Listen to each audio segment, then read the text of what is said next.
Model है executive plus MXC 10 kg का। ठीक है, इसमें जो दिया हुआ फीचर है, सबसे पहले आता है 1400 RPM जो कि आपको डिस्प्ले पे देखने को मिल जाएगा।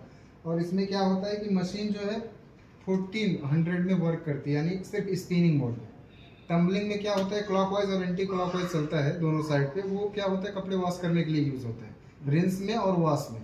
बाकी ये जो 1400 RPM दिया हुआ है कंपनी ने, ये कुछ मोड पे जाएगा। जैसे आपका कॉटन हुआ, कॉटन इको प्लस हुआ, उस मोड पे आपका जो सुखाने वाला काम करता है वो 1400 RPM पे करेगा। ठीक है, सबसे पहले हम क्या करेंगे, इसमें कपड़े डालेंगे।